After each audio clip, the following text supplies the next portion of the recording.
Les damos la bienvenida.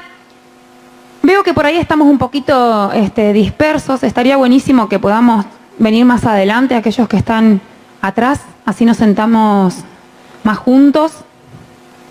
Va a ser bueno también por si tenemos alguna pregunta, para poder escucharla a Ana, poder estar atento.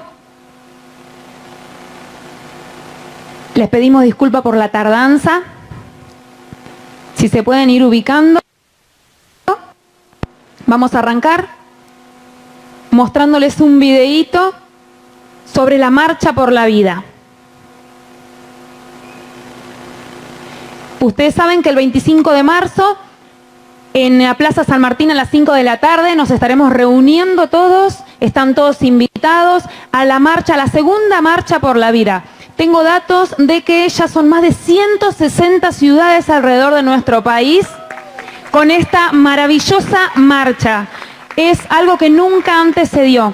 Y en La Pampa ya hay 10 ciudades también que se han preparado, que se están preparando este 25 de marzo. Más o menos les tiro unos datos, sabemos que es Anguil, Guatraché, 25 de mayo, Casa de Piedra, Colonia Santa Teresa, General Pico, Santa Rosa, no sé si me olvido, Intendente Alvear, Realicó. Bueno, son varias las ciudades que se han sumado a esta marcha. Por eso nosotros estamos tan expectantes. Durante toda esta semana, para los que no han estado por ahí, les cuento que hemos tenido la Semana por la Vida y la Familia. Hemos tenido unas grandes visitas que nos han venido a hablar sobre este tema que tanto nos compete a todos. Ana María Parini, ella es ginecóloga obstetra, también ella está como asesora en la Cámara de Diputados de la Nación. Ella nos vino a hablar sobre el tema del aborto, la despenalización, desde una mirada por ahí entendiendo lo legal y entendiendo lo médico, ¿no? Una mirada muy científica. Después tuvimos la visita de Agustín Laje y Nicolás Márquez, también escritores.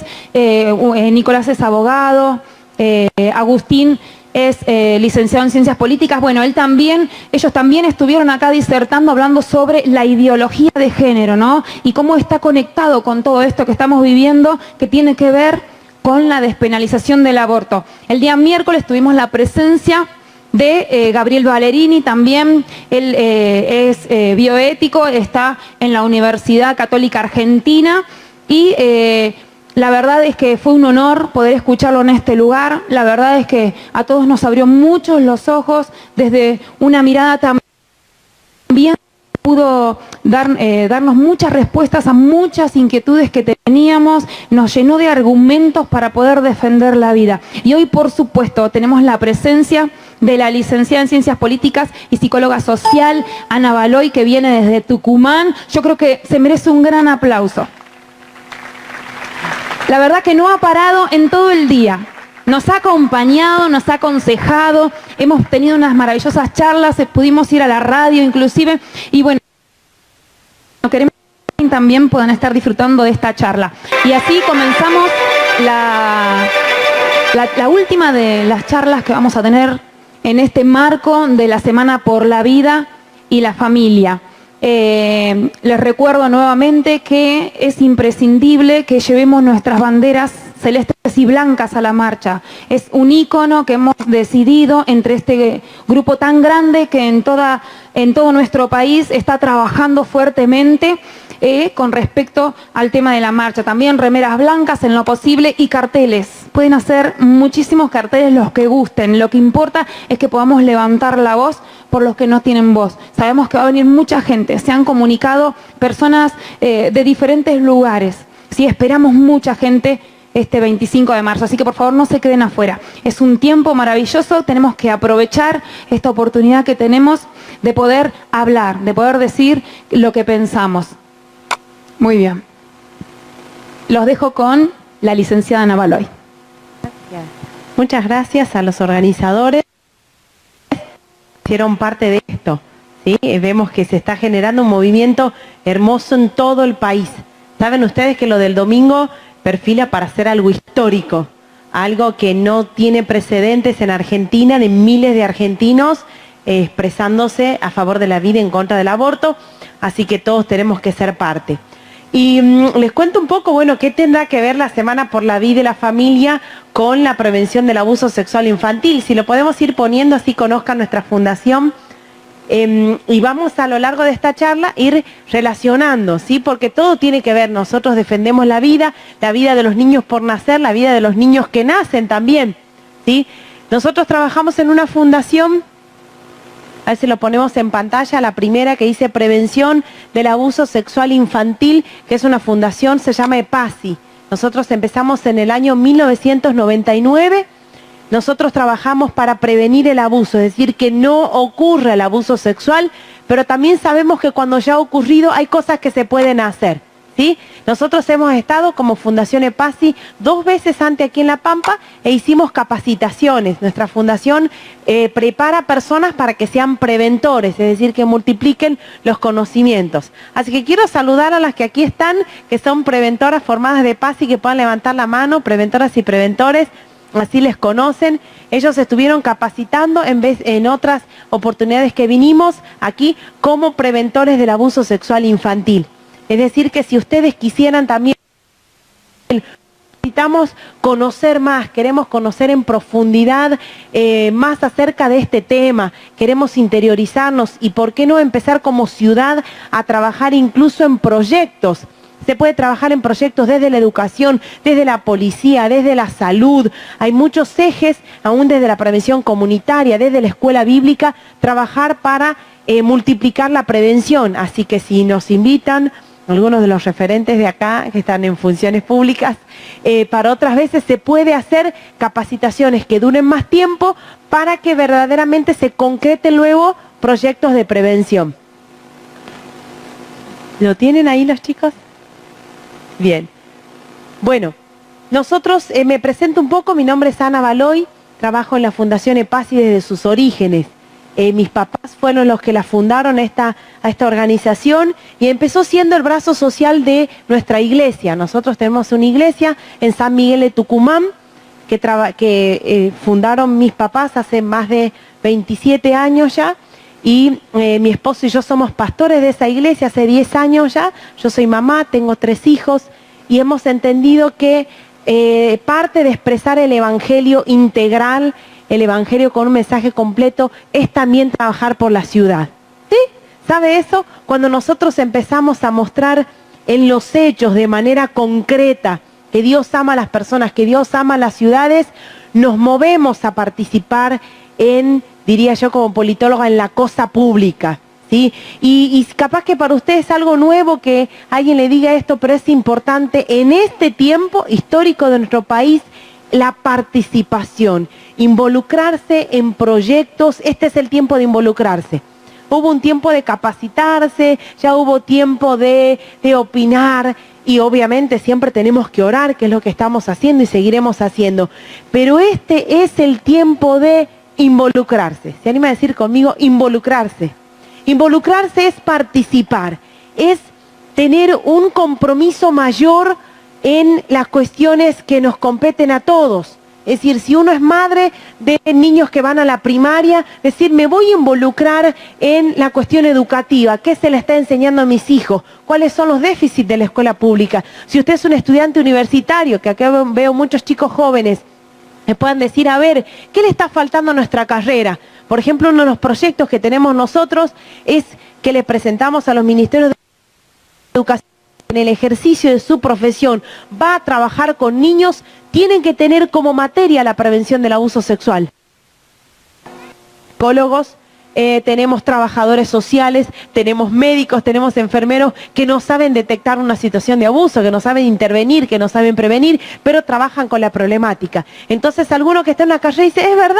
Yo estoy preparándome en un magisterio y no tengo ni siquiera la materia. Todo docente debería tener una materia obligatoria dentro de su currícula que sea prevención del abuso sexual. O sea que alguien desde su lugar como estudiante universitario puede hacer una propuesta, ¿sí? Aún a nivel barrial, decir, che, en nuestro barrio hay mucha drogadicción, en nuestro barrio hay delincuencia juvenil, en nuestro barrio hay embarazos de chicas jovencitas. Hay algo que podemos hacer, todos podemos hacer algo desde nuestro lugar, ¿sí? La cuestión es organizarnos, es movilizarnos, es participar y ustedes acá tienen en La Pampa un privilegio. Ustedes tienen muchos cristianos que están participando en lugares públicos y eso es una bendición. Eso es, ustedes lo tienen que saber, porque nosotros desde muchos lugares del país lo vemos. Un diputado provincial evangélico, usted tiene un concejal, los que viven en esta ciudad, un concejal que es pastor evangélico. O sea, son cosas que nosotros en Tucumán oramos por tenerlo, lloramos para que así sea. Entonces ustedes tienen que saberse bendecidos, tienen que saberse privilegiados. Yo no sé si hay otra provincia, eso que yo viajo mucho y conozco porque pertenecemos a...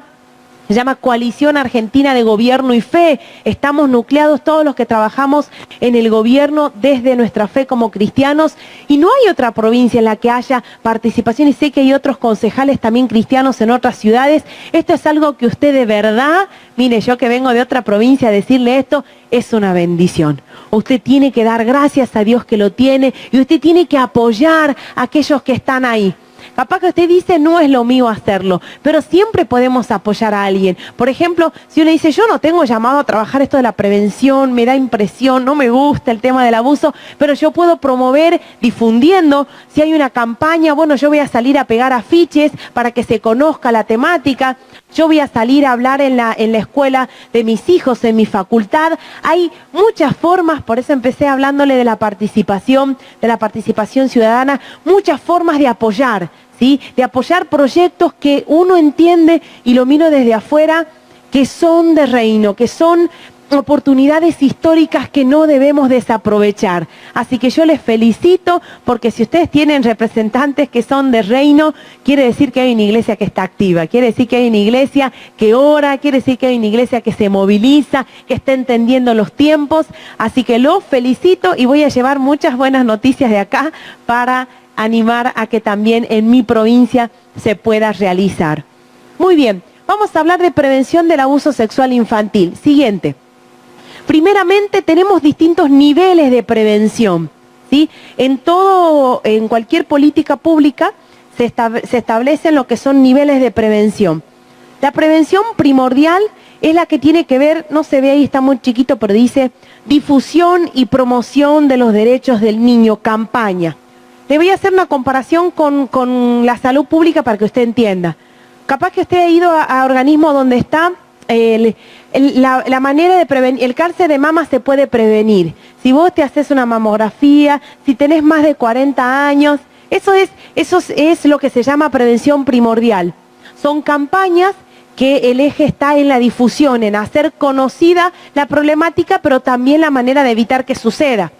Allá en el norte tenemos muchas campañas en contra del dengue, por ahí también, bueno, el cáncer de útero, sucede, estos son los factores de riesgo. Si vos lo tenés, consultá a tu médico, que están constantemente, no hay un momento donde se las lanza, uno va a un hospital y están, y vas por la vía pública y están. Eso se llama prevención primordial. La prevención primordial en el abuso sexual infantil se tiene que hacer.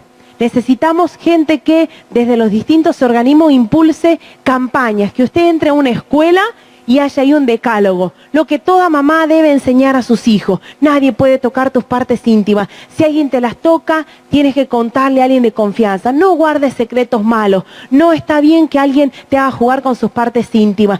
Un decálogo de decir qué son las cuestiones básicas que una mamá, que un papá tienen que saber para poder cuidar a sus hijos.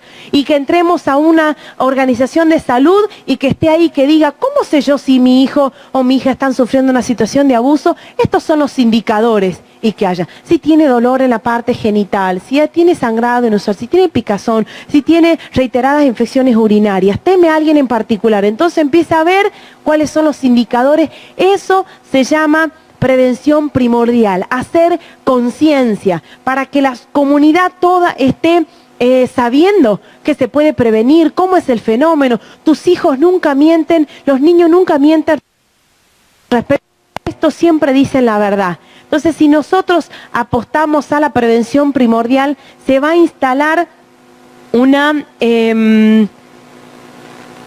conciencia social de la problemática. Justamente algunos de los problemas que tenemos respecto al abuso sexual es que la gente tiene muchos mitos. Es decir, hay tanto desconocimiento que se crea un imaginario social sobre ideas erradas de difusión que vendría a ser el eje principal de la prevención.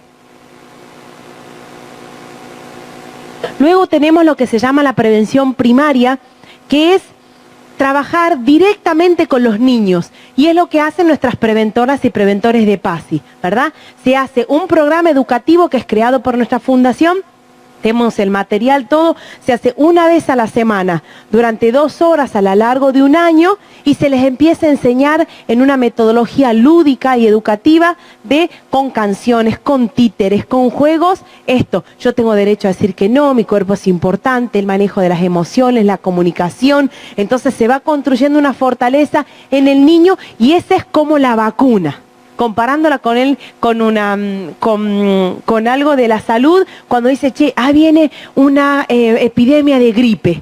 ¿Qué es lo que se hace? Bueno, todas las embarazadas o los niños entre tal edad tienen que vacunarse. Bueno, la prevención primaria es como la vacuna. Mis hijitos pequeños ya están vacunados. Ellos saben que si van a algún lugar y están 2 niños en el baño, mamá, ¿sabes que hay 2 nenitos en el baño? ¿Verdad que no tienen que estar juntos 2 nenas? Ellas están vacunados, es decir, ya tienen anticuerpos, tienen ideas básicas de qué es lo que tienen que tener en cuenta ante una situación de riesgo. Entonces ahí es donde hay que trabajar. Nosotros ofrecemos el hecho de que se pueda desde los distintos lugares, insisto, las iglesias, los lugares, centros recreativos, dictar este programa de prevención que está ofrecido a través de nuestros preventores y que ya se lo está dictando en todo el país. Ahí abajo lo que yo puse es permanente, porque la prevención primordial se lo puede hacer todo el tiempo. Abajo dice enfocado, es decir, tenemos un grupo de niños de determinada edad a los cuales se les hace talleres de prevención. Nosotros los hacemos en las escuelas públicas, en las escuelas bíblicas, ¿verdad? Se trabaja semana tras semana para transmitirle esos conceptos de prevención. Y aquí viene la prevención secundaria, cuando la gente dice, bueno, pero si ya pasó una situación de abuso, aún así se puede prevenir. Porque la prevención primaria es antes de que suceda. Pero cuando nosotros estamos trabajando con los niños, nos damos cuenta que muchos, tristemente, ya sufrieron una situación de abuso. Y uno dice, bueno, ¿qué hacemos? Prevenir de que les vuelva a suceder. ¿Sí? Nosotros podemos trabajar en ese niño, en esa niña, para reducir las secuelas del daño y fortalecerlos para que no sufran otra vez el abuso. Entonces ahí entra lo que se llama la prevención secundaria. No es que imagínense que alguien dice, bueno, ya ha tenido una gripe, pero el año que viene se los vuelve a vacunar, ¿verdad? No decimos ya se enfermó. Entonces nosotros ahí tenemos todo un programa que es para trabajar desde la resiliencia. Tenemos un programa que se llama la restauración de sobrevivientes. Nosotros preferimos llamarlos sobrevivientes y no víctimas, porque son personas que han sobrevivido al dolor, al abandono, al sufrimiento y han podido ser hoy hombres y mujeres de bien. Entonces es muy lindo este programa porque nosotros creemos que una persona puede restaurarse totalmente, aunque haya sufrido abuso. Puede ser hombres y mujeres de bien, formar su familia, estar sanos, no repetir la historia. Entonces ahí promovemos la recuperación, que es también la prevención secundaria. Y aquí es importante porque, por ejemplo, una mujer que tiene resuelta su historia de abuso es una mamá protectora. Es una mamá que puede ver el peligro en sus hijos y que puede defenderles. Pero así también una mujer que no tiene resuelta su historia de abuso, es una madre desprotectora. Es una mamá negligente, es una mamá que no puede ver, que está cegada a causa de que tiene su propia historia sin resolver. ¿Saben ustedes que hay un libro que se llama Las Madres de Hierro? No me acuerdo si es de Eva Giberti o de otra autora, y se saca ahí unas estadísticas serias, ¿no? Que las víctimas de abuso sexual, el 90% de ellas tiene una madre que fue víctima de abuso sexual. Y es lo triste en las historias de abuso, cuando un niño, una niña, o ya siendo grandes, se animan a contarle a su familia, le dicen, papá, mamá, me pasó esto cuando era chico. ¿Qué le dice la madre? A mí me pasó lo mismo.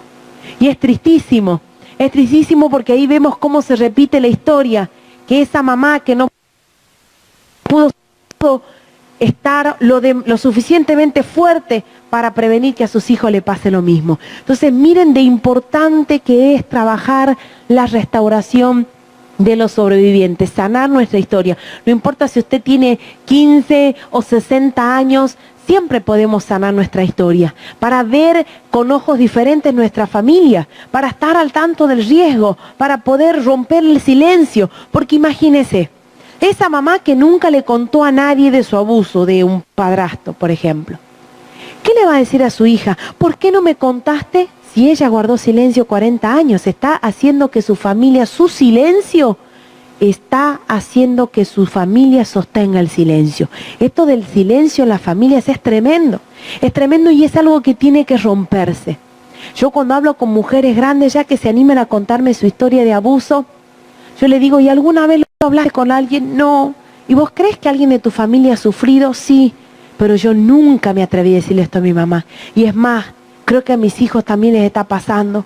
Y yo pienso, ¿cómo puede ser que no me hayan contado? Y yo le digo, pero si vos, que tenés 40 años, no lo contaste, y vos querés que tu hija que tiene 10 te cuente. Entonces, fíjense cómo necesitamos sanar la historia familiar, y eso también es prevención. Eso es prevención porque cuando alguien rompe el silencio y cuenta su historia de abuso, está sacando a la luz algo que estaba oculto. Y muchos otros se animan a hablar. Y cuando se evidencia una situación de abuso, ¿qué es lo que pasa? Estamos previniendo que otros sufran de ese mismo ofensor. Que mientras ella o él callan, el abusador sigue abusando. Y esa persona que dice, no, yo no quiero contar porque yo no quiero dañar la familia, yo no quiero desilusionar a mi mamá, que piense mal tal persona, pero su silencio, aunque sea duro decirlo, está habilitando que el abusador siga abusando a otros. Entonces es tan importante que nosotros reflexionemos sobre nuestra historia. Si nosotros hoy podemos ser los hablar nuestra propia historia, romper el silencio, contarle, si tenés un cónyuge, tu pareja es de confianza, hablarlo, decirle, mira, a mí me pasó y yo creo que esto se está repitiendo con mis hijos, mira, a mí me pasó, pero necesito hablarlo, necesito resolverlo. Aún a veces yo insisto que en el lecho de muerte se está muriendo ese padre y tiene la historia resuelta, los hijos tienen que ir a hablar. Si tienen que hablar de su dolor, si tienen que pedir perdón, si tienen que reclamar, lo que fuese, perdonar, quise decir, tienen que resolver esa historia. Porque lo más triste es familias donde hay abuso, pero el dolor sigue a causa del silencio, a causa del ocultamiento. ¿Y cómo nosotros vamos a querer llevar luz a la ciudad? Hablar de esto, decir, che, la policía encubre las redes de trata, se está encubriendo a los pedófilos, la justicia está amparándolos, pero en nuestra propia familia, en nuestras propias iglesias, hay ocultamiento, hay complicidad, hay silencio. Nosotros somos el parámetro moral para la ciudad.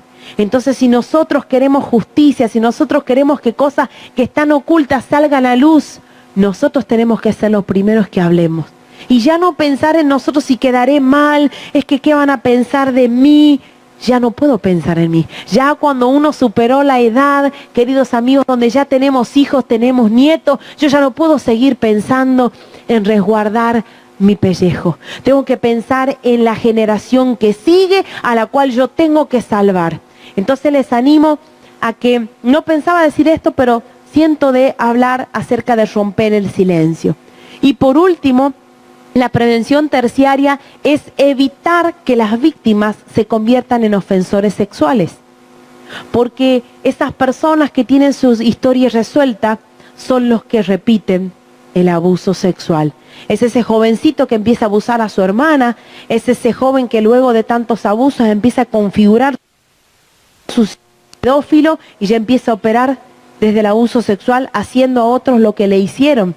Entonces, fíjense de importante que es la prevención para evitar que esos niños y niñas se conviertan en futuros abusadores. Entonces, ahí se llama prevención terciaria. Entonces, también tenemos que enfocarnos ahí Es muy difícil encontrar personas que quieran trabajar en la recuperación de ofensores sexuales. En otros países hay, acá en Argentina casi no hay, pero aunque sea a temprana edad, poder trabajar con ellos. Cuando nosotros nos tocan casos en las escuelas, por ejemplo, donde nos dicen, mirá, se encontró un niño de 11 años abusando a uno de 8, nosotros tenemos que trabajar con ese de 11.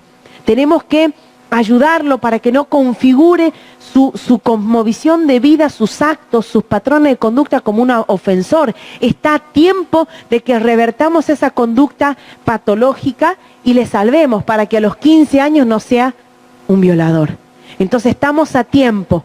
¿Qué es lo que hace el común de la gente? Lo agarra al niño de 11, le da una paliza, le dice, sos un cochino, un atrevido, pedile perdón al chiquito, pedile perdón a tu sobrino. Y se cerró la historia. Y lo junta a los primos, listo, pídanse perdón, no hablamos más de esto, quedó en el tiempo. Qué triste, ¿no? Ese de 11 años abusa del otro porque él está siendo abusado.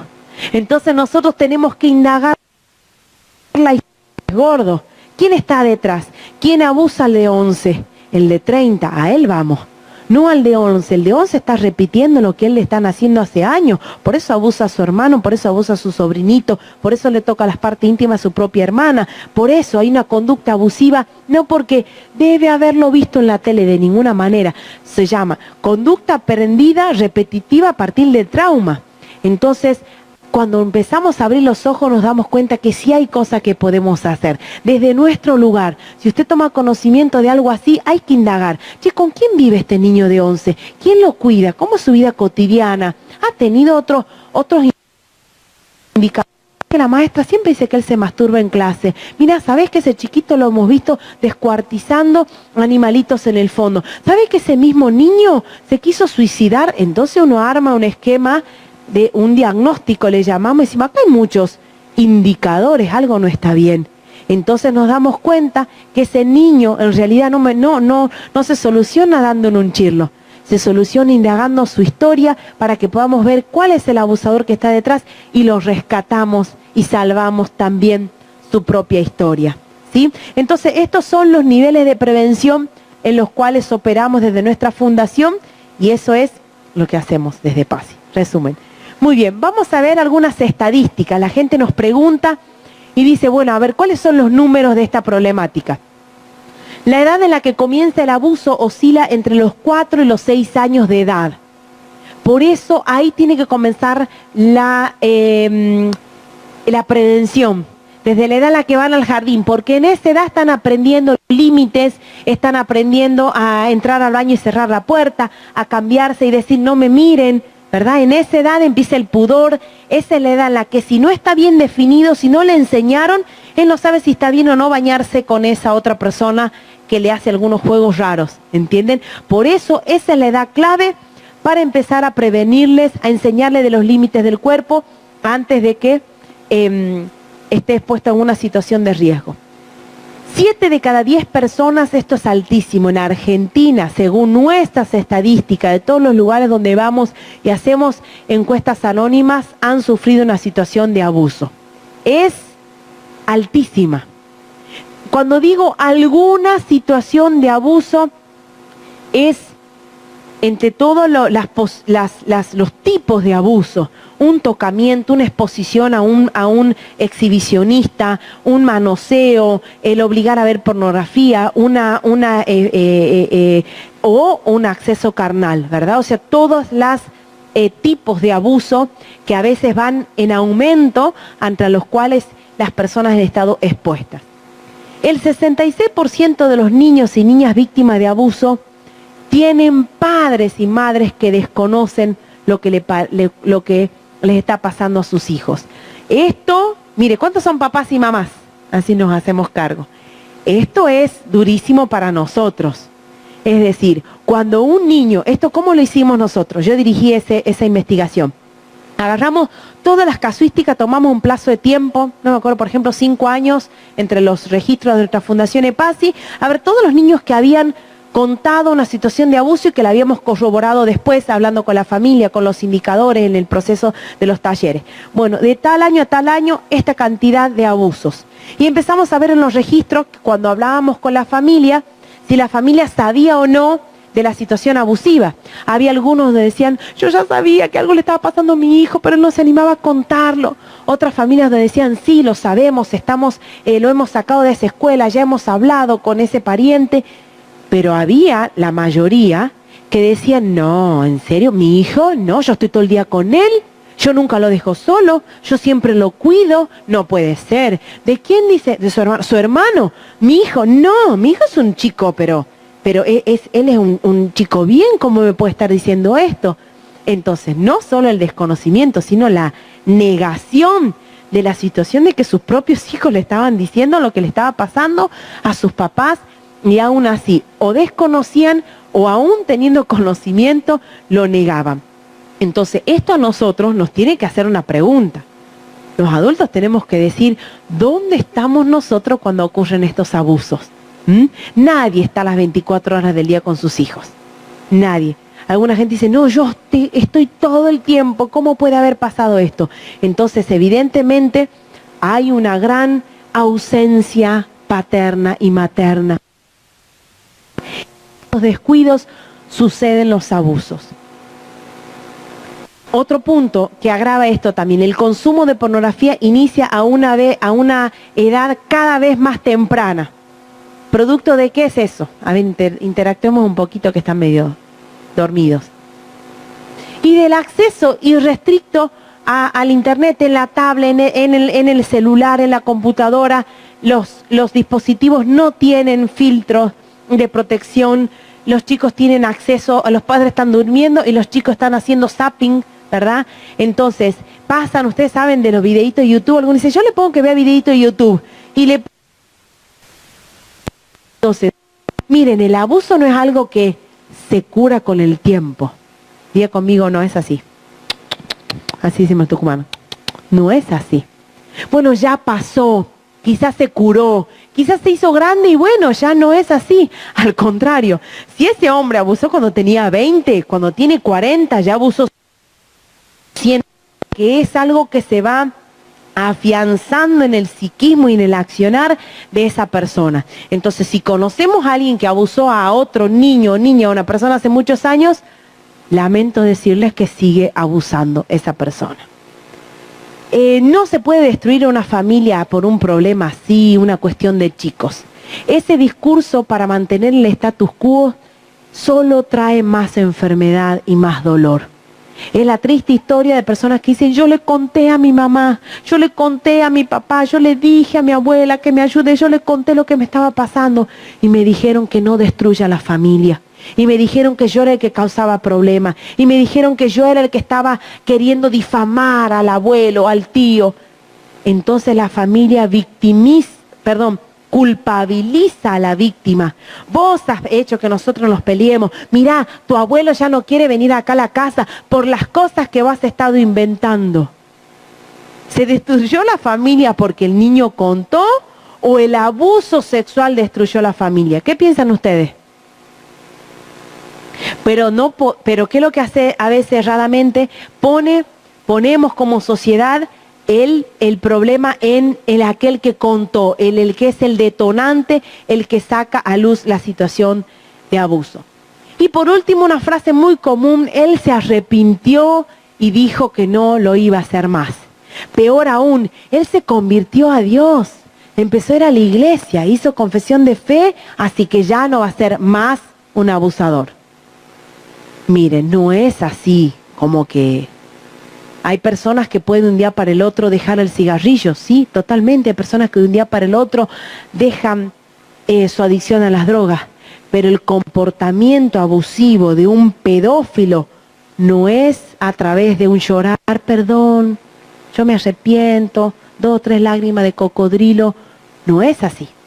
Al contrario, se debe hacer un seguimiento, se debe hacer una vigilancia sobre esa persona, se debe ver, porque generalmente no es que lo confesó, lo descubrieron. Mire que nosotros hemos enfrentado, mi esposo es uno de los principales que hace eso, la fundación, de encarar a los ofensores, de pedir rendición de cuentas, decir, acá vos tenés una denuncia, vos tenés una acusación de esto. Y lo primero que dicen es, a mí me pasó lo mismo. Entonces se ponen justificar sus abusos. Entonces a esa persona dice, no, yo no lo voy a volver a hacer. Nosotros, si de verdad esa persona quiere, insisto que lo más probable es que lo hayan descubierto, no que lo haya confesado, tendrá que someterse a una rendición de cuentas, todo un proceso para que pueda cambiar eso. Pero no es tan así fácil de que una persona de un día para el otro, porque se arrepiente y pida perdón, deje de abusar. Siguiente. ¿Cómo definimos entonces qué es el abuso sexual? Esa es la definición de nuestra fundadora. Actividad sexual de un varón o de una mujer en posición de poder hacia un niño, niña o adolescente con el fin de obtener el placer sexual y convertir a esa víctima en un repetidor de su perversión sexual. Es decir que puede ser una persona que es varón o mujer, pero siempre está en una situación de poder, es más listo, es más rápido, es más inteligente, es más grande, hacia un niño, niña o adolescente para obtener placer sexual. Y aquí viene un agravante,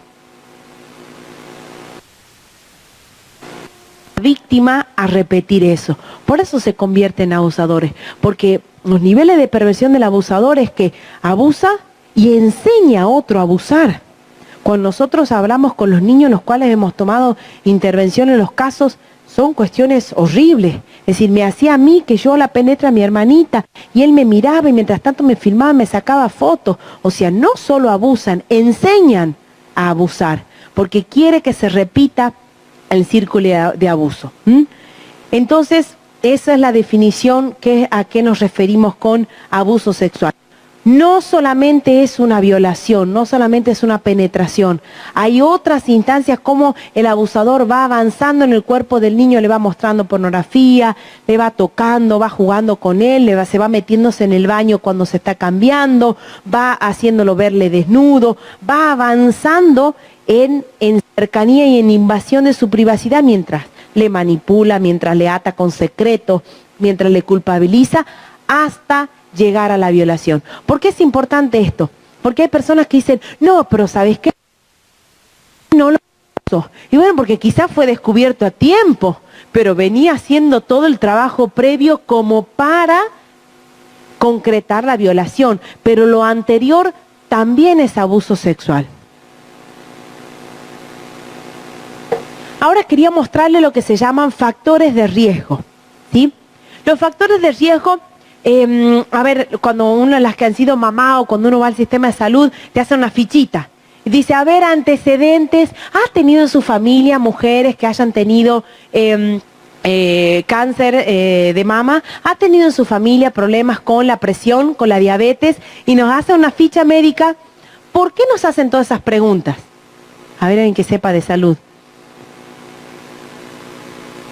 Nos hacen esas preguntas porque esa persona, si tiene antecedentes de diabetes, de problemas en los riñones, etcétera, es muy probable que la persona también lo tenga, ¿verdad? Bueno, entonces, ¿qué es lo que se empieza a ver? Factores de riesgo porque usted tiene antecedentes en su familia, por la edad, porque ha tenido trastornos aquello. Entonces le hacen un diagnóstico y le dicen, usted puede tener muchas probabilidades de esta enfermedad debido a los factores de riesgo. Bueno, lo que vamos a leer no es que determina que sí o sí, si hay estas cosas hay abuso, pero son factores de riesgo, ¿se entienden? Son condiciones que hacen que sea más propenso que un niño sufra abuso o que en una familia se dé el abuso sexual.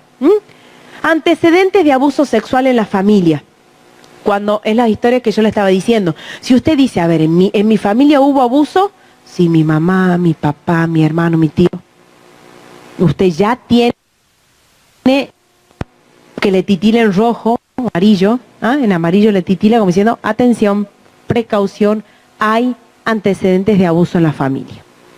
Otro factor de riesgo, vulnerabilidad emocional y física en el niño.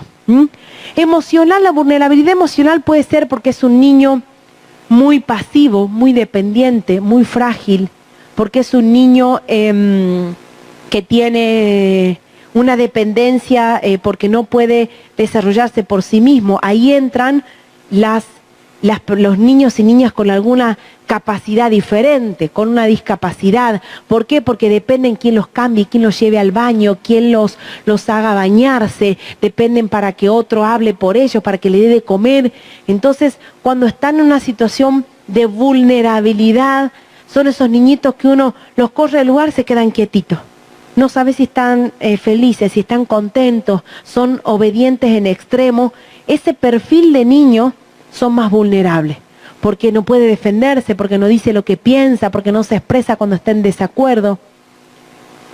Otro factor de riesgo es las familias donde hay autoritarismo y obediencia extrema. Es esa familia en la que dicen, acá mando yo, y si yo digo que es no, es no. Pero papá, no. Pero papá, no. A la pieza, no llore, no diga nada, no sea maricón. Entonces el niño no puede contar que está triste, que está feliz, no puede cuestionar. Acá lo que dicen los adultos tenemos razón, usted obedece y punto. Entonces ese niño que ha crecido en un ambiente donde el padre con la mirada nomás lo inmoviliza, se encuentra después con un profesor que le dice, vení, quédate después de clase, venite un ratito a mi casa. Y ahí le han enseñado, los adultos no se equivocan, usted solamente obedezca, cállese, no diga nada, no llore, no grite, no patalee. Entonces se le ha mantenido en una sumisión extrema por una crianza súper autoritaria en la que él no puede decir, no, yo voy a decir que no quiero.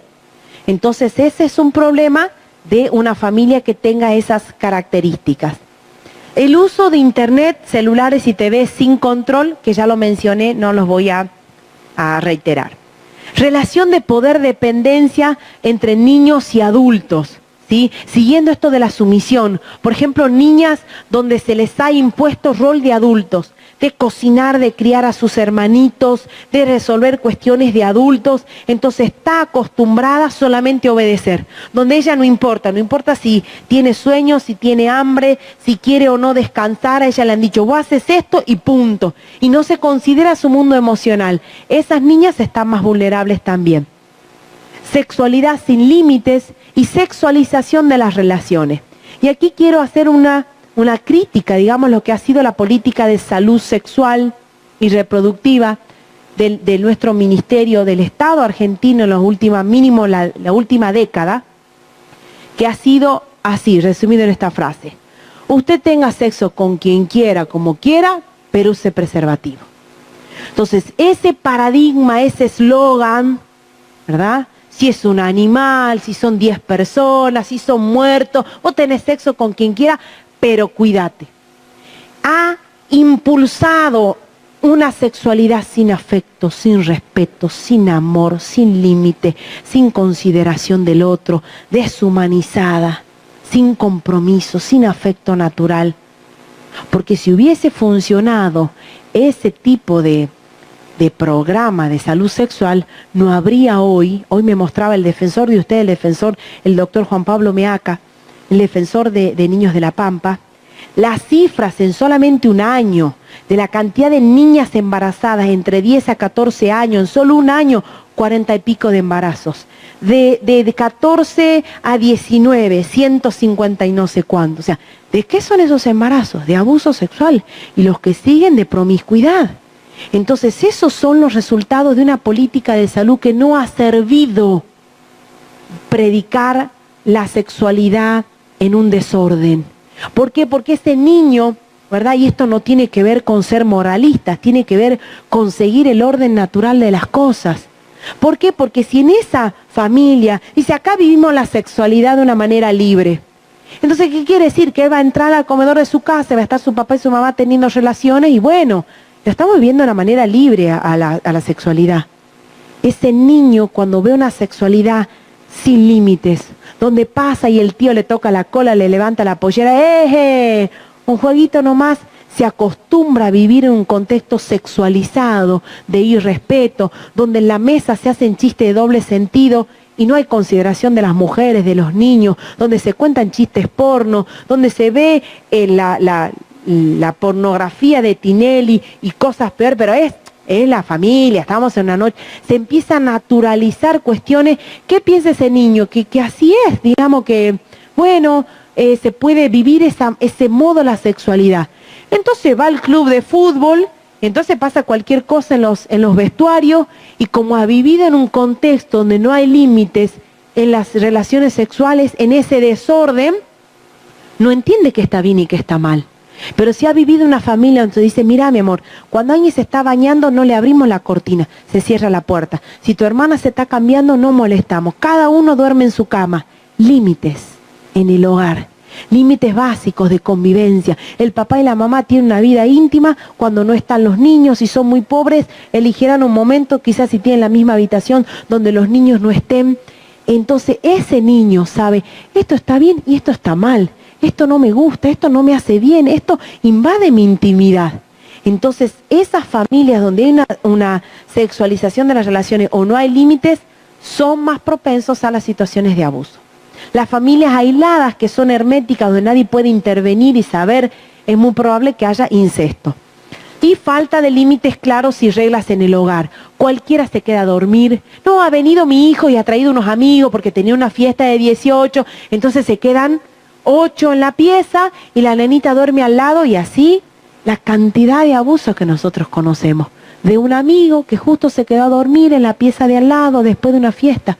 Los que venían los primos de Mar del Plata y bueno, los recibimos a toda la familia y estaba durmiendo la niñita y ahí fue abusada por el mismo primo que venía de vacaciones.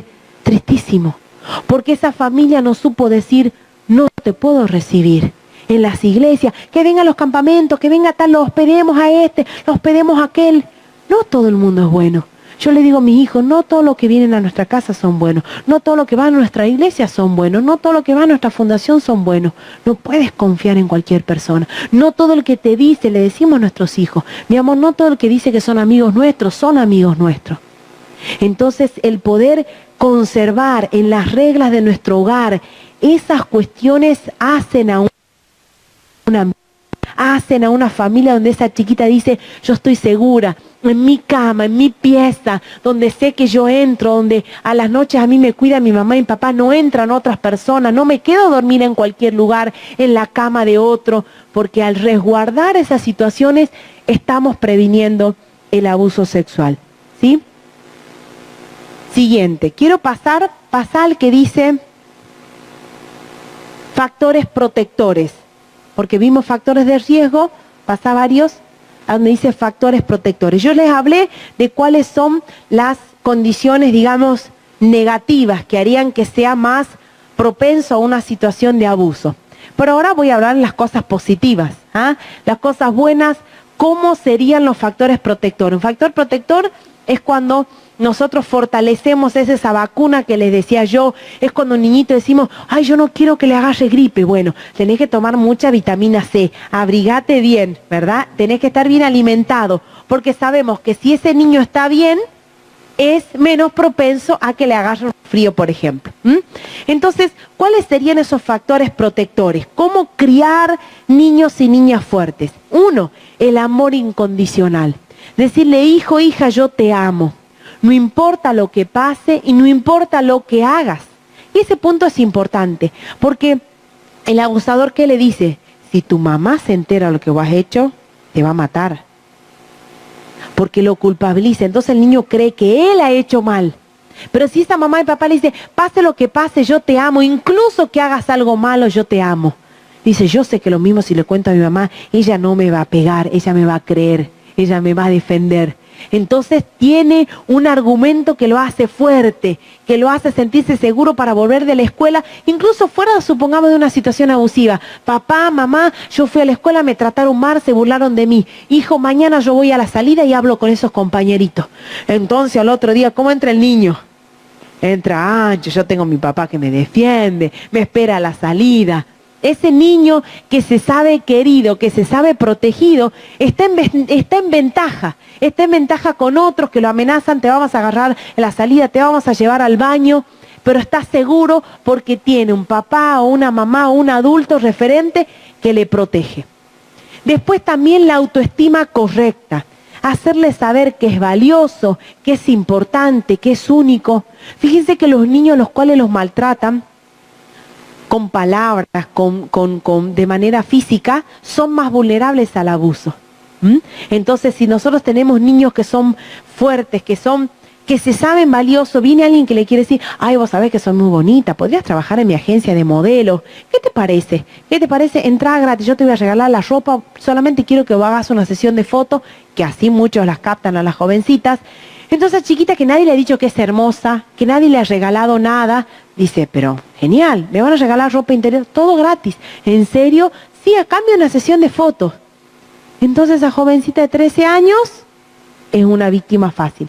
Ahora, si ella dice, yo sé que soy linda, y si yo necesito algo le pido a mis papás, así que a mí no me van a, así se dice allá, chamullar, no se dice acá así, con 2 o 3 palabras lindas, que yo me vaya a una sesión de fotos, no. Entonces, esa chiquita está fuerte, está segura y puede decir que no. Entonces, trabajemos en una autoestima correcta. Tercer punto, el manejo de sus emociones. Hay que decirle a los niños y a las niñas, podés mostrar tus emociones. Cuando estés triste, cuando estés enojado, cuando estés feliz. ¿Por qué? Porque en nuestra sociedad la educación de las emociones es dualista. Es decir, hay emociones buenas y hay emociones malas. Así nos han enseñado, ¿verdad? Reírse está bien, llorar está mal. Enojarse está mal y ser agradecido. Entonces, cuando uno aprendió desde pequeño en esta educación, digamos, emocional, ese niño dice, llorar está mal. No, si yo lloro me dicen que soy maricón. No puedo llorar, eso es signo de debilidad. No puedo gritar, dicen que gritar es comportarme mal y que me van a poner en el cuaderno de disciplina y me mandan a la dirección. Entonces, el día que necesita expresar esas emociones no puede porque no ha sido educado. Entonces, cuando uno le dice, si vos estás enojado, llorá. Si hay algo que te molesta, contalo, decilo. No estar inhibiendo esas emociones, porque las emociones en nuestra vida nos hacen ser personas, nos hacen... Cuando hay una situación que me frustra, lo natural es enojarme. Entonces el chiquito viene enojado porque en la escuela, mamá, me han hecho una injusticia, me han robado mis cosas, mamá, con todo lo que me ha costado, me han robado mi cartuchera. Está bien que se enoje, ese enojo hasta es algo bueno. Voy a decir, me siento que venga esa jovencita, me siento traicionada, mamá, mis amigas escribieron en todos lados, el chico que a mí me gustaba, me siento mal. Son emociones normales, entonces hay que decirle a nuestros hijos, nuestras hijas, que aprendan a manejar todo tipo de emociones, incluso la bronca. Porque cuando la bronca es reprimida, de repente sale con violencia, pero podría haber sido manejada de una manera saludable. La comunicación, animarse a contar, decirle cuando tengas algo bueno o malo, puedes confiar en mí, aprender los límites del cuerpo. Tu cuerpo tiene partes íntimas que nadie puede verlas, tocarlas, ni jugar con ellas, ni tampoco tocar el de los demás. La sexualidad digna, valorarte como varón, como mujer, aceptar tu cuerpo sin vergüenza y no como algo cochino. A veces los niñitos cuando son pequeños, qué sé yo, en el verano, se meten a la pileta desnuditos. Si tiene 2 o 3 años porque le gusta. Entonces, ¿qué hace la familia? Cochino, pervertido, ¿cómo vas a andar así desnudo?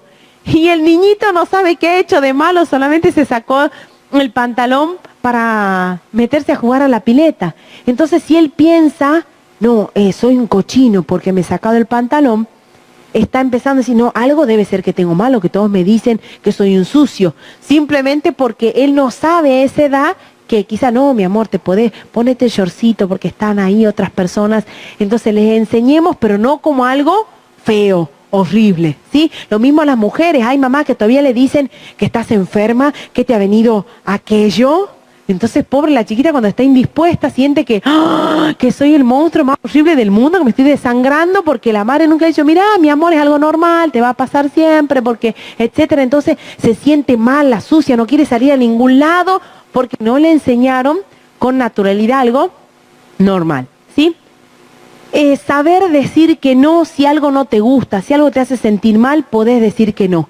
Y ahí es importante escuchar a los niños. No digo que los niños nos manejen a los adultos, pero si decimos, che, vamos a la casa de tal tío, mamá, yo no quiero ir a la casa del tío, no quiero, vamos y punto. El chiquito va y vuelve peor. Ahora esa mamá le tiene que decir, escuchá, mi amor, ¿por qué no quería la casa del tío? No, porque a mí me da miedo. ¿Qué te da miedo? Tiene que preguntarle. Porque si lo obliga, así del flequillo lo lleva a la casa del tío, no le va a contar qué le pasa en la casa del tío. Entonces el papá a esa mamá le dice, mi amor, ¿por qué siempre que vamos a la casa el tío hace ese berrinche, llorar, entra en angustia, casi en pánico? ¿Por qué? Entonces, si ese papá, esa mamá le pregunta, ¿sí? Ese niño va a tener la oportunidad de decir, no quiero ir. No quiero ir porque el tío tiene la barba pinchuda y me pincha cuando me saluda, porque me hace así, yo no quiero. Vaya a saber, quizás no es una situación de abuso, pero él se siente escuchado. Dice, bueno, ¿querés que vamos? Pero yo que vayamos le digo que no te haga burla. Listo. De que se sienta que le escuchamos, no estamos diciendo vos vas a decidir, tenés 5 años, a qué colegio vas a ir, no mamá ese jardincito no me gusta, no, sino en momentos donde es importante saber por qué se está negando. Y por último, los secretos malos, que es decirle, mira, hay secretos buenos y secretos malos. Los secretos buenos son unas fiestas sorpresas, si yo los guardo me hacen sentir contenta porque es la emoción de lo que va a pasar. Pero un secreto malo es algo que si yo lo guardo me puede pasar un daño a mí o a otro. Y uno le da otro ejemplo. ¿Qué pasa si yo sé que una persona le robó la plata a otra y yo me quedo callado? Eso es un secreto malo. Entonces, si el niño ya tiene esa idea, cuando es más grande, tu amiga se quiere suicidar y vos lo sabés y no hiciste nada, y si lo contás, la podés ayudar, y si no lo contás, ella se puede morir. Y así, entonces a los adolescentes se le puede hablar perfectamente también de los secretos buenos y de los... Siguiente, normas de seguridad para madres, padres o cuidadores en general. A ver, el siguiente. Ahí está. Dice, no permita que los niños jueguen a sola en una habitación con puertas cerradas. O a los pequeñitos que se los pierdan de vista. No. Sepa dónde están sus hijos en todo momento. Conozca la casa y la familia de sus amigos. Con más razón si es que se quedan a dormir allí. Sepa dónde están sus hijos, elija cuidadosamente quiénes van a cuidar a su hijo o a su hija, independientemente del grado de parentesco.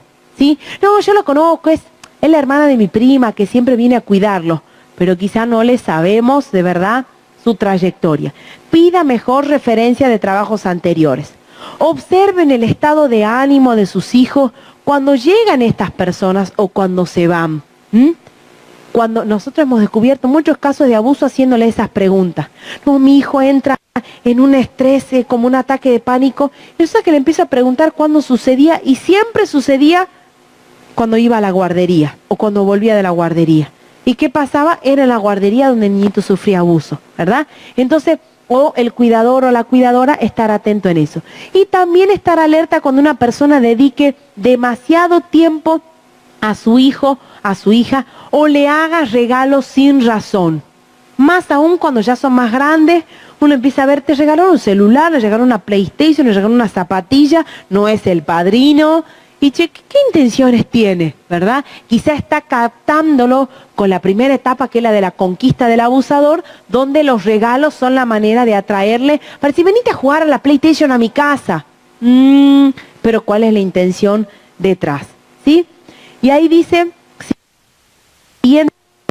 los niños que no tienen todas sus necesidades cubiertas son más vulnerables a los abusos.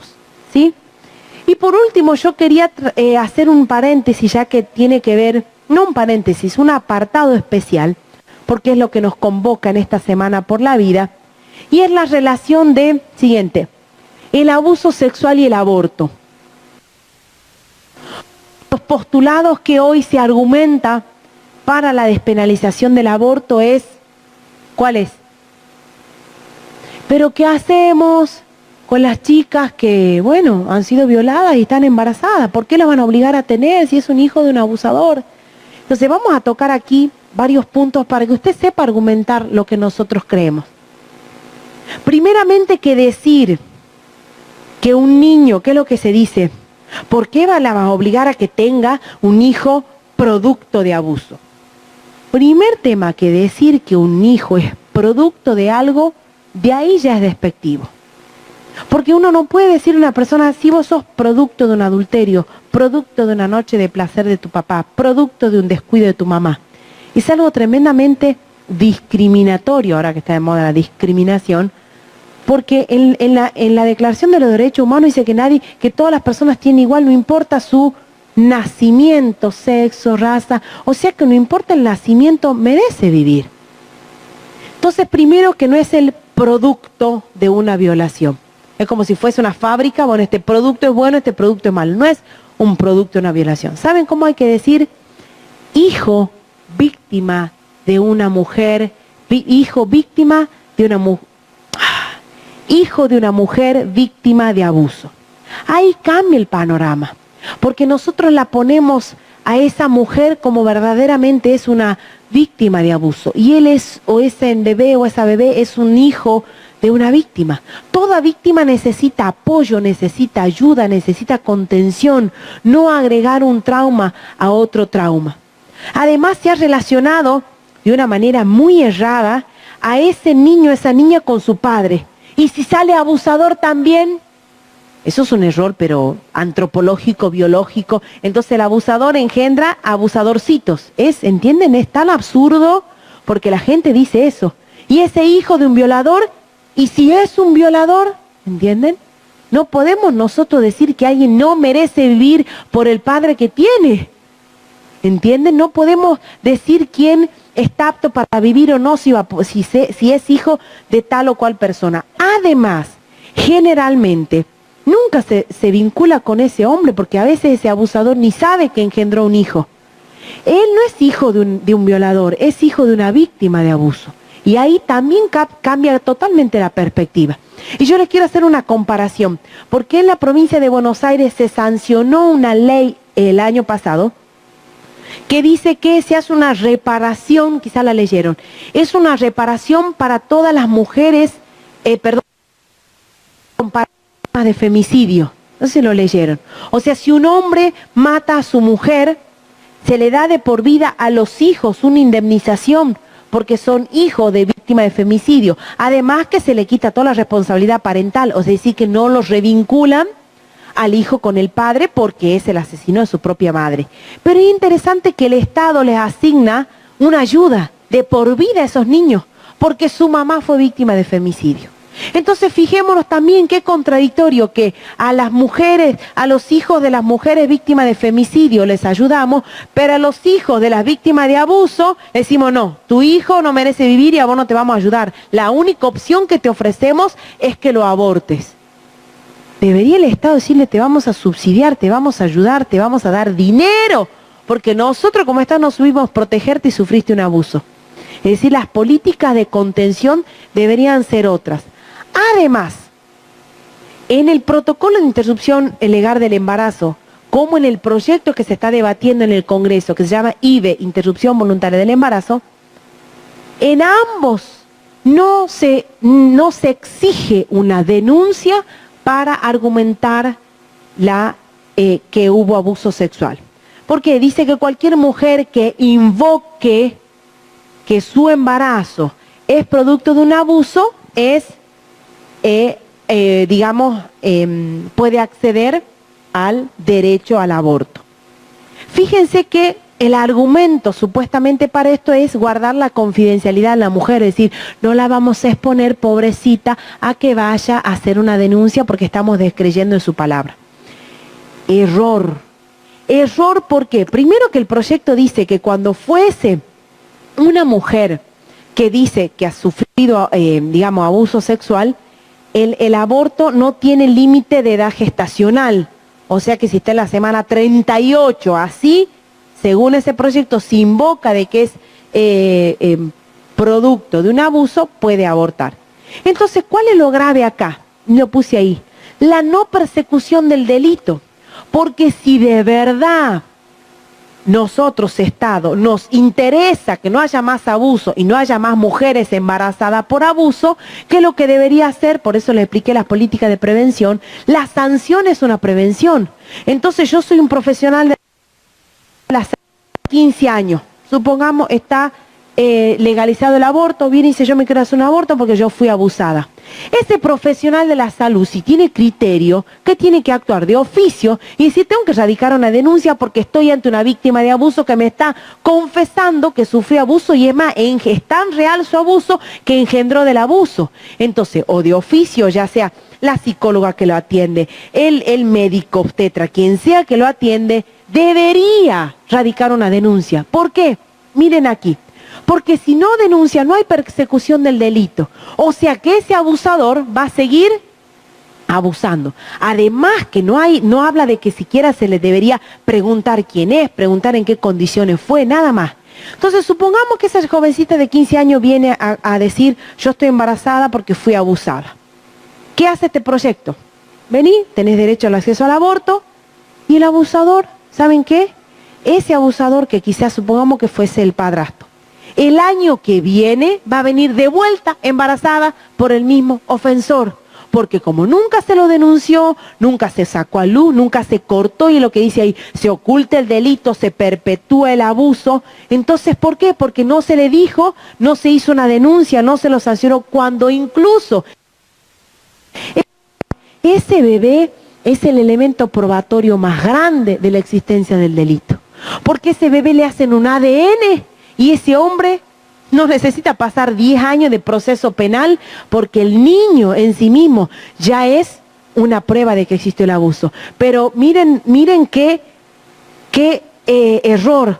Quitamos la evidencia del abuso, la matamos, no existe. Entonces, no existió el abuso porque no hay manera de comprobarlo.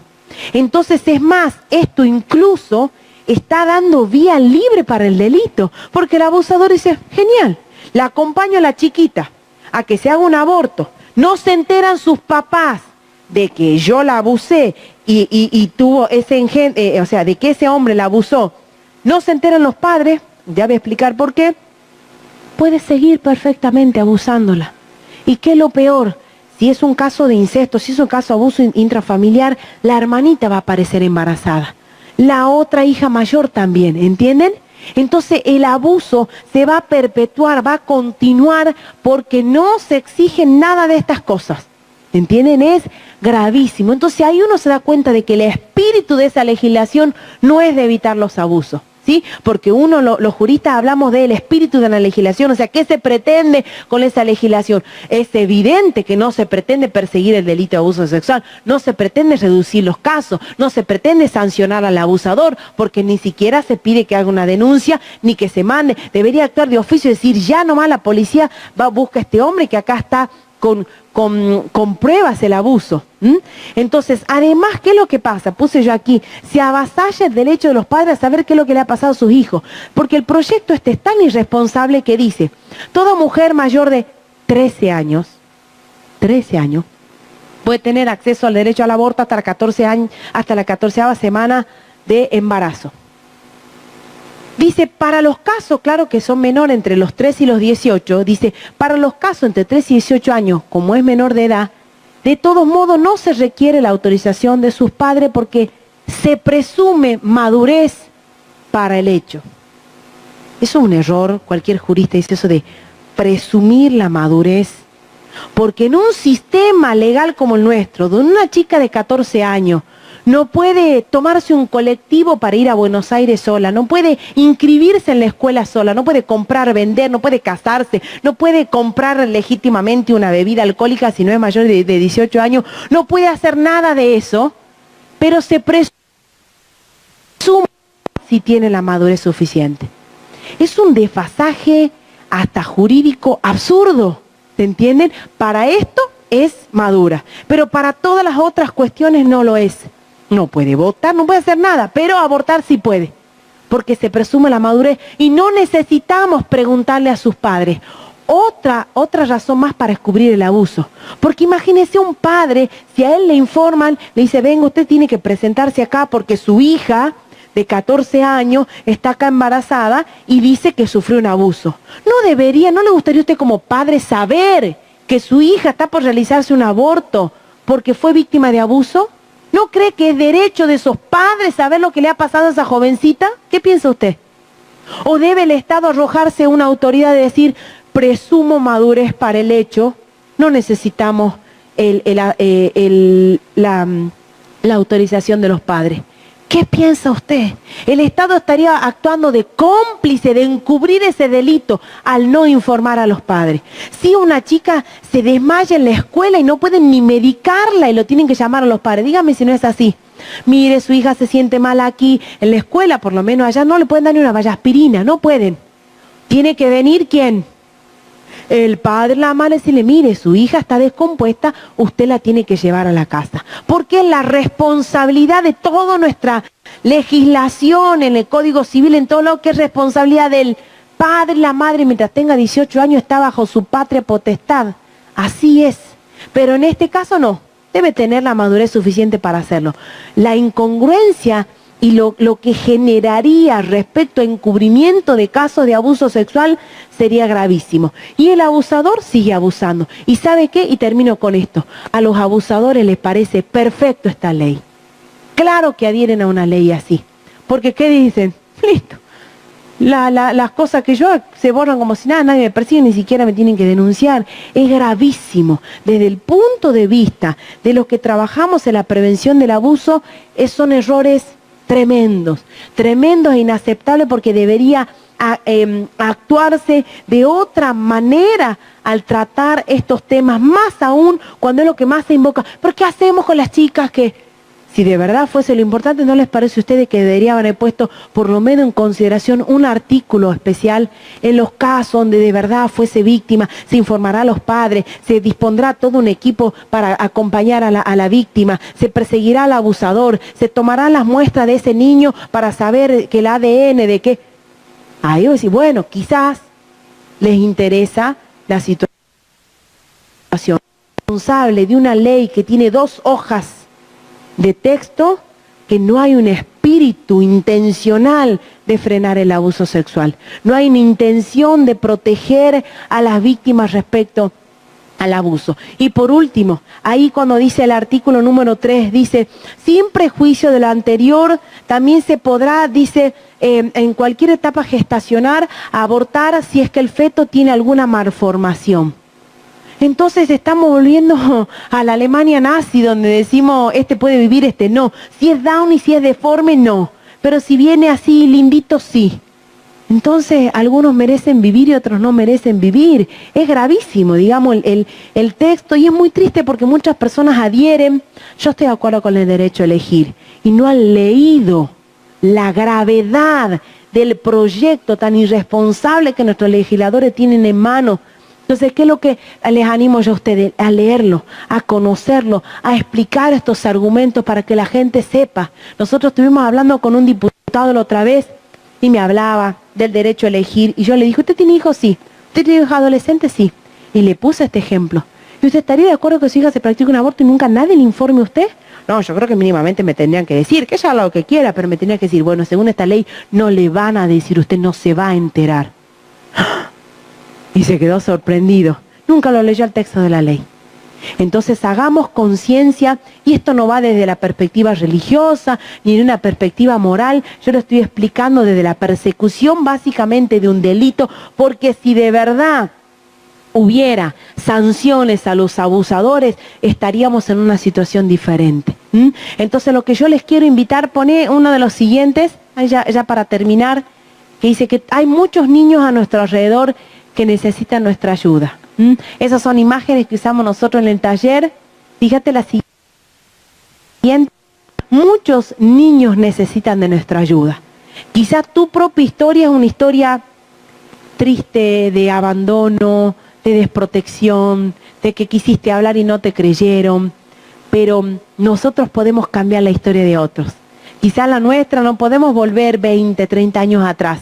Pero tus hijos, tus nietos, tus sobrinos, los alumnos que tenés, los niños de la escuela bíblica, de tu barrio, pueden tener la posibilidad. Que si vos decís, desde mi lugar yo voy a hacer prevención, voy a apoyar campañas, voy a hablar de esto, lo voy a reproducir, voy a gestionar para que hagamos algo mayor, desde tu lugar podés estar salvando a otra persona para que no pase lo que vos pasaste, ¿sí? Así que con esto termino. Quisiera darle lugar, si quieren hacer preguntas, No sé dónde está Maite, si se estira a hacer preguntas. O se cierra, o hay alguna pregunta de algunos temas que tocamos que usted dice me quedó pendiente, quisiera saber.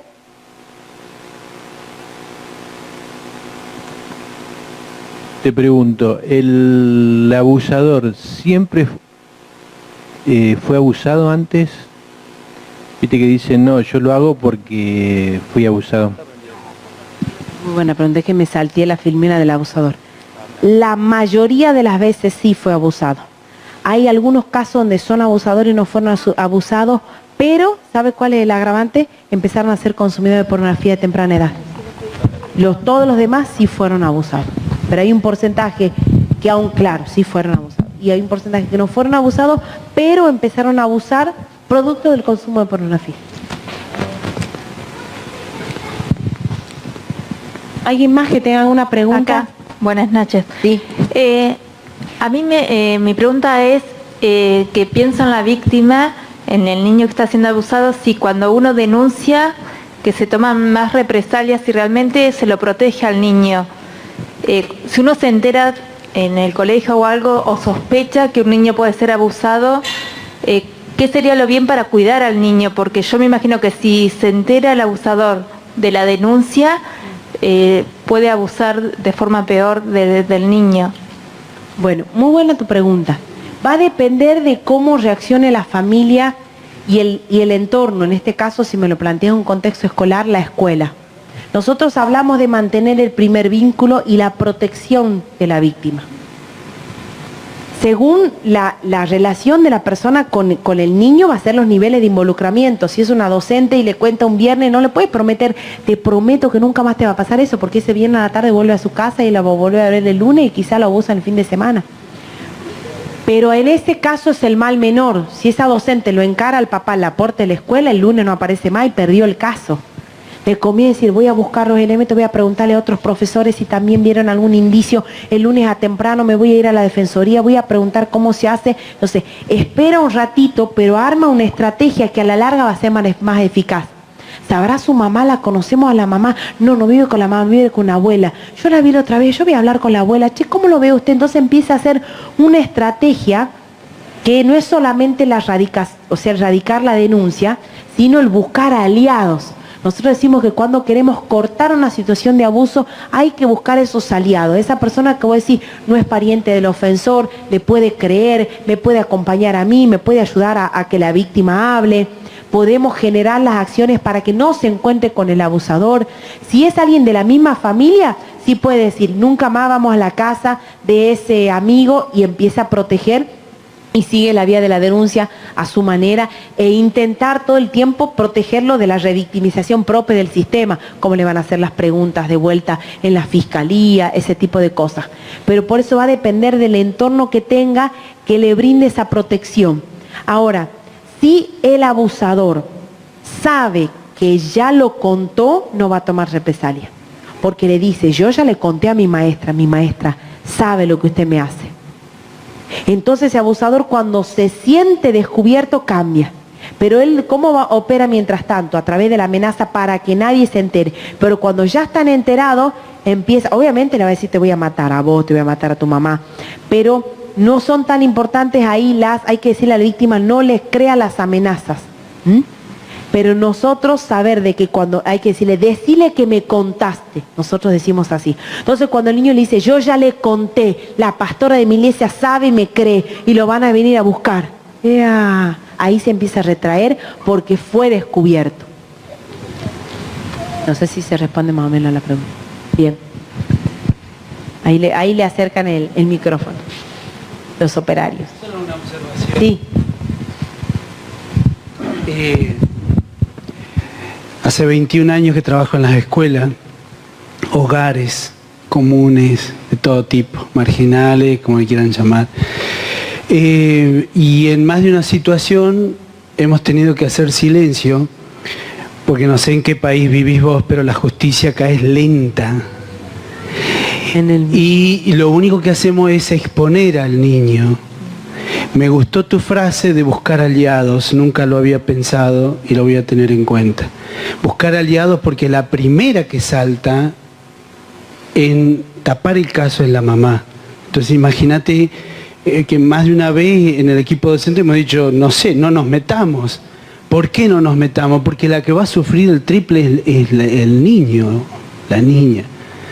Entonces, esto va ligado al poder político, porque en más de un caso, al estar ligado al poder político, son condenas leves. O no hay condena. O no hay condenas, y en 2 o 3 años el abusador otra vez está en casa.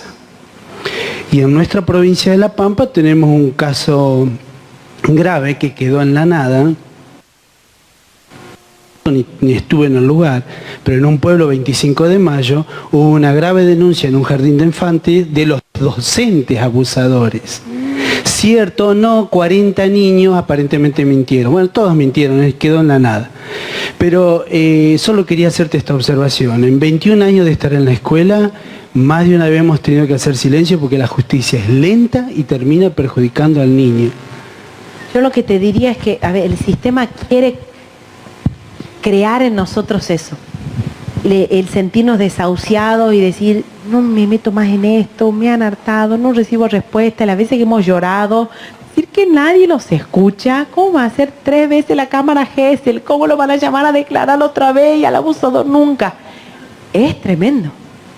Pero si uno se desanima y dice, no denuncio más, perdemos la esperanza, ese niño pierde la esperanza de que ahí lo libere.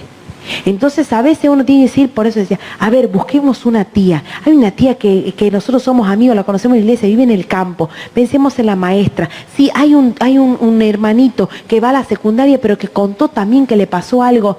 Es hacer a veces un trabajo como de un investigador privado y meter esa demanda, esa presión en las instituciones hasta que haya respuesta. Ya en Tucumán nosotros organizamos movilizaciones en las puertas de los tribunales de justicia con los casos escritos en panel gigante, justicia por el caso de tal abusador. Y son estrategias ya sociales de presión, de escrache. Hay gente que se ha hartado de esperar la justicia y listo, yo uso las redes sociales, empapelo toda la ciudad. Si la justicia nunca lo va a encarcelar, yo voy a hacer que todos sepan quién es este abusador. Entonces hay otras estrategias, pero no quedarnos callados. Sino que, ¿y saben qué? Cuando hacen esas estrategias de scratch siempre salen a luz otros casos de abuso.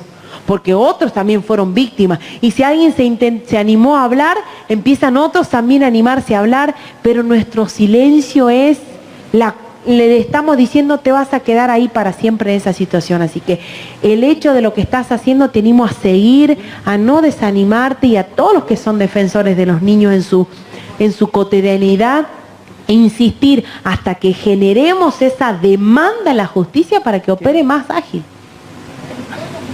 Así es. Ana, acá. Sí. Entonces, después de la explicación de la ley, creo que la ley lo que, más que de proteger a la mujer, tiene que ver con proteger a los abusadores. Y